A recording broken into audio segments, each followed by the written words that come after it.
Continuamos en argumentos, conversando con el ingeniero Coronel, hablando del tema de cómo reconstruir, ¿no? Y construir nuestro país, evaluar la normativa, hablamos de los profesionales, de los ingenieros.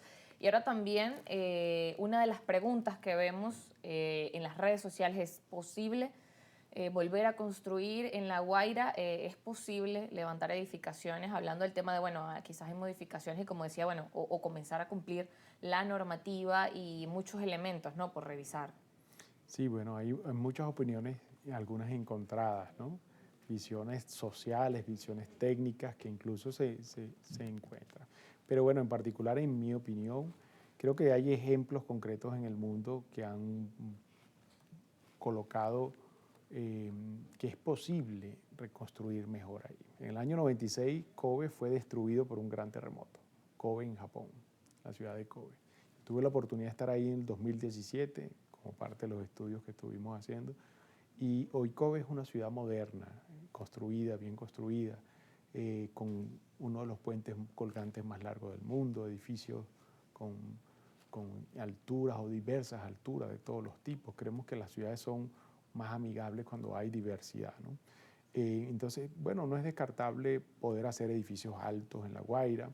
Quizás es necesario hacer socialmente edificios bajos porque hay quizás una percepción social de que el edificio alto ahora no es seguro ahí, ¿no? Y que hay que responder a esa Esa percepción realidad, social, a ¿no? esa realidad, y quizás es necesario hacer edificios o casas pequeñas para rehabilitar. Incluso las casas pequeñas pueden ser una solución habitacional más expedita, más rápida.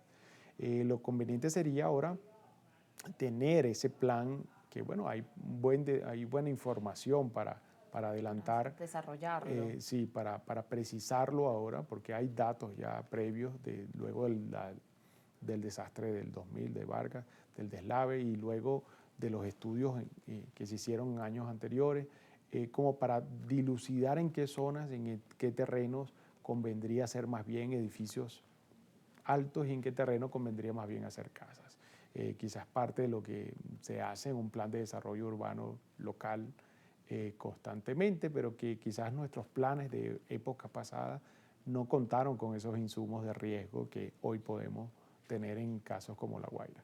Bien, y ese enfoque que también le da es bien interesante, porque lo que uno encuentra en redes sociales es como, bueno, solo la mirada de se puede construir un edificio o no, pero también hay otras variables, como usted dice, que hay que considerar. Y el tema de, bueno, ¿qué siente hoy la persona que lleva años viviendo en La Guaira y no tiene su edificio?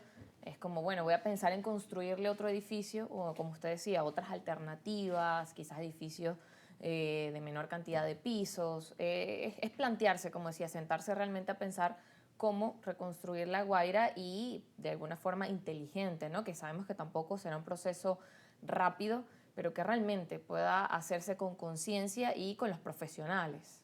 Sí, así es. Bueno, la tragedia del deslave de Vargas nos llevó por lo menos 10 años y aún uno encuentra vestigios por ahí de lo ocurrido, ¿no? Pero bueno, el Estado de La Guaira se había reconstruido considerando las recomendaciones que se arrojó luego de ese desastre. Eh, Sin embargo, ahora estamos viendo otra amenaza, ¿no? Y hay que tener ese plan bien analizado con las múltiples amenazas que hay en el Estado, que nos permita, bueno, tomar mejores decisiones. Creemos que es posible construir edificios altos técnicamente, de manera segura, quizás usando tecnología, pues, con más certeza. En el 85 en Ciudad de México hubo un gran terremoto y luego de eso salieron afectados los edificios grandes. Luego de eso quizás hubo mucha discusión al respecto de esos efectos de sitio que ya se habían estudiado acá en Caracas en el año 67. Todos los investigadores, mejores investigadores del mundo, vinieron a Caracas y fueron a Ciudad de México en el 85. Y hoy hay que ir a Ciudad de México y ver cómo hay rascacielos en esa zona que es un pantano donde se amplifica usando tecnología para protección sísmica. Entonces, creemos que eso es posible en algún momento. Quizás lo que hay que en este momento preocuparse es en cómo hacer ese plan y orientar espacios para que algunos puedan ser desarrollados para atender este momento la necesidad social y esa percepción social que hay en la población afectada, y para que otros puedan ser desarrollados más adelante, ¿no? Claro. Con estas herramientas. Sí, tiene toda la razón en ese sentido, porque bueno, si bien hoy nos preocupamos por otras zonas donde pudiera ocurrir una catástrofe más adelante de la misma magnitud, y entendiendo es por los estudios, ¿no?, que tenemos en cuanto a las placas tectónicas que están ahora activas, incluso este movimiento de cerca de 200 kilómetros que hubo, que nos dicen que hay una zona allí de riesgo y que, bueno, usted lo decía, que ya están allí identificadas, ¿no? Y que habría que evaluar también cómo están estas construcciones, cómo deben ser las construcciones también nuevas o reconstruir o el refuerzo que se debe hacer también a cada una de estas áreas, ¿no? Que avanzaba que desde los Andes incluso hasta el estado Sucre, hasta el estado del Tamacuro. Sí, así es. Bueno, ahí acaba de ocurrir este gran terremoto, ¿no? Es poco probable que vuelva a ocurrir otro gran terremoto en este sistema de falla. Van a seguir ocurriendo réplicas. Quizás es muy probable que sean de 3, de 4. Cada día es menos probable que ocurra una de 5. No ha ocurrido hasta el momento. Pero quizás ahora es más probable que ocurra un terremoto, el siguiente terremoto, en otros de los sistemas de falla, o en los Andes, o en el oriente del país. Pero va a pasar el tiempo. Y tenemos que pensar en ese futuro, ¿no? En planificar a largo plazo, en que esos planes que desarrollemos en La Guaira prevean que esta situación que estamos viviendo en estas últimas semanas puede repetirse en otra zona.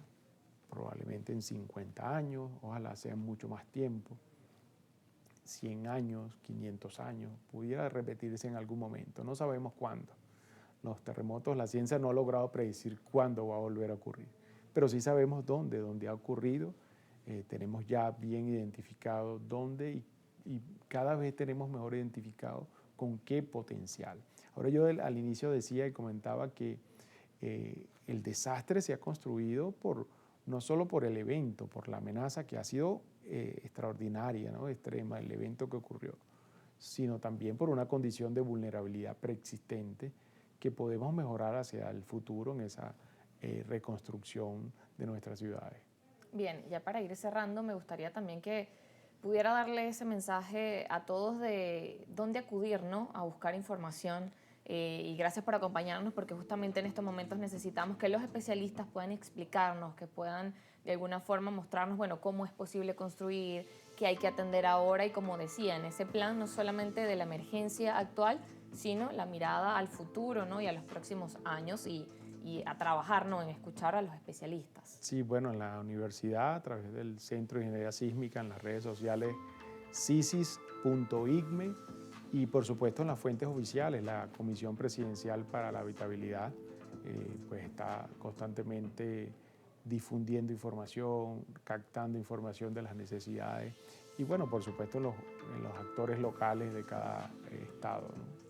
Bien, gracias por acompañarnos. El ingeniero Gustavo Coronel Delgado, especialista en estructuras sismo resistentes, profesor y coordinador del Centro de Ingeniería Sísmica de la UCB, también fundador de la empresa de estructuras resilientes e investigador del Instituto de Materiales y Modelos Estructurales. Gracias por estar con nosotros en Argumentos esta tarde. Gracias a ti y a todo el equipo. A ustedes también gracias por estar en sintonía de nuestro programa. Recuerden nuestras redes sociales @argumentosgb y también que cada uno de estos programas puede encontrarlos en nuestro canal de YouTube. Gracias por acompañarnos.